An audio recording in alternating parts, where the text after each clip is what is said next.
At so ayan, hi guys, welcome back sa channel natin at ito na nga po sa episode 242 season 4 para dito kay Kalbo. At huwag na natin patagalin pa, simulan na natin yan. At dito nga tayo natapos yung sa happy ending din sa nangyaring laban nila sa Itama, laban dun nga sa mga tininto. Tapos ayun si Void ay naging back to normal na siya at ngayon ay magkasama na sila ulit dalawa ni Blast. At so now, ang continuation niyan is eto naman na. So balik naman dito sa side ni Siriu dahil eto nga yung mga nurse, kinokongratulate na siya at eto nga binibigyan siya ng pagkalaki-laking bouquet ng bulaklak dahil sa wakas ay madi-discharge niya, aalis na ng ospital. Eto si Shiryu. So yun, so natutuwa rito etong mga nurse at ito sabi nga nila na magpa-hospital daw ulit etong si Shiryu. So ang kukulit ng mga nurse dito. But then pagkatapos nga niyan ay ito nga ngayon alis na ng ospital etong si Shiryu at ito nga sabi niya okay sige. Yung next na gagawin niya naman pero suddenly may narinig na sigaw. Etong si Shiryu babae yung sumigaw nga rito at ito ngayon labas dyan itong halimaw. So nanggugulo na nga siya dyan sa city at isang dambuhala na anteater itong halimaw. So ito yung pangalan niya, Green Giant Anteater Disaster Level Tiger. At sabi nga rito lumaki ng pagkalaki-laki itong anteater na to at ngayon naghahanap siya ng pagkain niya na ipapalit sa mga langgam kasi nga di iubra na yung mga langgam dyan kasi nga sobrang laki niya. But enemies yun nga dinampot niya itong sasakyan. Sabi niya nga dyan 80% na iron kaya yung tinapon niya yung sasakyan ayaw niya yan. Pero ito dali-dali dinampot niya nga dyan. Itong babae sabay sabi niya nga dyan 70% na liquid at 30% na protein. So kaya nga ito biglang sabi nung anteater sige pwede na yan at ito nga kakainin niya na itong babae. But then suddenly bam! Biglang dali-dali dating dyan itong si Shiryu at ayun binanatan niya itong halimaw. So grabe ang bilis ni Shiryu dito, suntok sipa kagad yung ginawa niya rito sa halimaw at ito nga tapos dyan patay itong halimaw. At ito sa kabilang banda tuwan-tuwa itong si Shiryu sabi niya nga dyan ayos fully recovered na nga raw siya ngayon. At ito nga ngayon picture-picturean dyan itong mga tao. Sabi nga nila sino yun? Hero ba yun? Pero maya-maya nakilala na nila itong si Shiryu. Sabi nga nila hindi si Shiryu yan yung champion dun nga sa martial art tournament. At ito nga ngayon habang tumatakbo itong si Shiryu sabi niya nga dyan na kailangan niya na magmadali at mag-register dun sa Hero Association para masubok niya na o matest niya yung kanyang abilities. At ito nga ngayon biglang napahinto itong si Shiryu at tingin-tingin muna siya dyan sa paligid niya at napansin ni Shiryu mga puro Neo Heroes na itong mga ina-advertise dyan. So sikat na itong Neo Heroes at ito ngayon nag-search bigla itong si Shiryu. So yun sinearch niya yung hero pero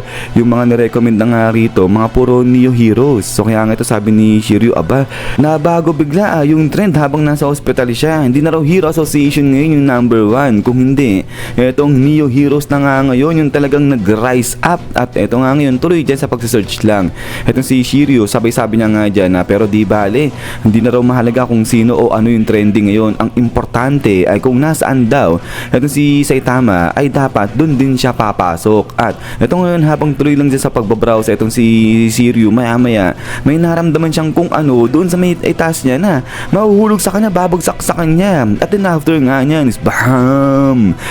Dito laglag hulog sa kanya itong pagkalaki-laking ulo ng isang napakalaking anteater nga rin. At eto ilagdali-dali dyan itong si Shiryu. Sabay ito nga sabi ni Shiryu teka lang ito yung nanay nung halimaw na napatay niya kanina lang. At ito nga disaster level demon Emperor Giant Anteater. At ito medyo pinawis ng konti itong si Shiryu sabi na teka lang parang nade-deja vu ako dito sabi niya ganyan. Sabay dali-dali lingon kagad sa may likuran niya itong si Shiryu sabi niya teka lang baka naman nandito siya sabi niya referring dito kay Saitama. Natin pagkatapos nga niyan is biglang dating dito itong babae na to na parang manika lang yung datingan niya. At so ito kaway-kaway lang siya dyan sabay sabi niya nga rito na siya si Webby Gaza ng lahat at nanonood daw ba lahat ng kanyang mga fans nakita raw ba nila itong ginawa niya. So grabe itong babae na to pinugutan niya ng ulo tinapos niya itong halimaw. At then ito nga yung mga tao ngayon biglang natuwa at ito yung iba naglabas na nga ng mga camera picture ulit sila dyan. At sabi nga nila rito grabe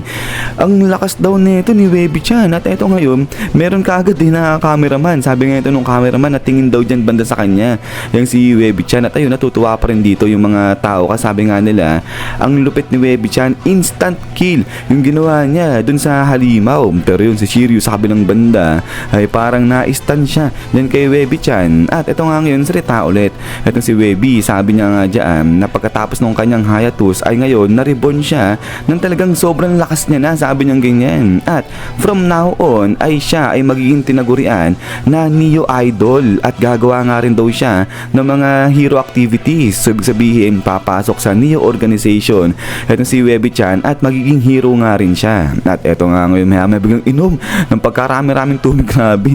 Isang damukal na tubig yung ininom niya. Sabi maya oy okay na ulit. Ano si Webby-chan, sabi niya nga dito na simula ngayon ay talagang magiging active na siya. Kaya wag daw nilang kakalimutan na suportahan silang mga Neo heroes. So yun nga, so papasok sa Neo organization etong idol natin na yan. Batin pagkatapos nga niya na eto ngayon biglang parang naistan nga natulala etong si Shiryu dyan kay Webby-chan. So di ko alam kung nagandahan ba o nabilib etong si Shiryu sa ginawa ni Webby-chan. Pero pagkatapos nga niya na eto nga ngayon alis na etong si Webby-chan. So yung sulipad lang, so nakakalipad pala etong si Webby-chan. At ayun yung mga tao hala sige picture sila dyan. Pero yun nga etong si Shiryu parang napapatulala pa rin, sabi niya nga dyan teka lang Neo Heroes. So napapaisip dito etong si Shiryu, sabay sabi niya nga dyan kung itong Neo Heroes ay yung rival ng Hero Association ay di ba mas magandang araw nito kung isa-search daw nila kung ano yung nasa loob ng Neo Heroes, kumbaga kung ano yung ginagawa sa loob ng Neo Heroes. At then after nga niya na ito nga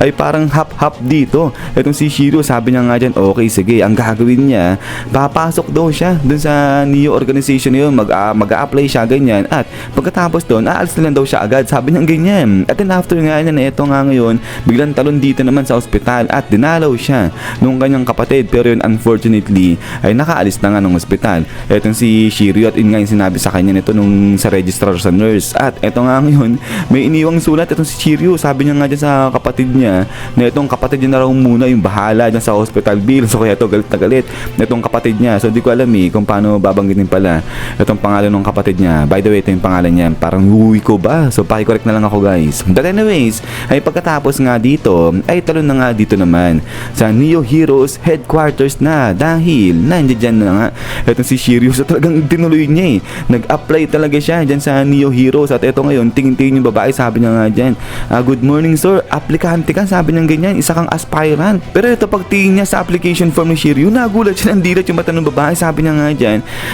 hindi na pala basta-basta aspirant etong si Shiryu, siya pala si Shiryu yung champion. So grabe, sikat na sikat etong si Shiryu dyan. Batin pagkatapos nga nito ay biglang diretso na dito sa may Neo Heroes exam hall etong si Shiryu. At eto nga may ibinigay sa kanya na parang battle suit. So ito tingin si Shiryu, sabi niya nga dyan dapat ko bang suotin itong bagay na to. So yun, sabi parang mga engineer dito o mga operators na oo kailangan niyang suotin. So ano daw kasi yan special battle suit ng mga hero. So yan yung ginagamit nila. At ito nga ngayon tingin pa rin itong si Shiryu sa loob-loob niya kapag suit niya raw itong battle suit na to tapos kinausap niya yung babae, embarrassing daw, nakakaya daw yung sabi niya ganyan. So yung sabi nung operator may problema daw ba itong si Shiryu, pero sabi niya hindi, wala naman. But ito nga ngayon talagang pilit na pilit napasuot kay Shiryu itong battle suit na nga to. At sabi nga nila dyan na talagang matibay itong battle suit na to. At ang malupit pang araw dito kasi inilalabas ng battle suit na to yung pinaka-potential, yung full potential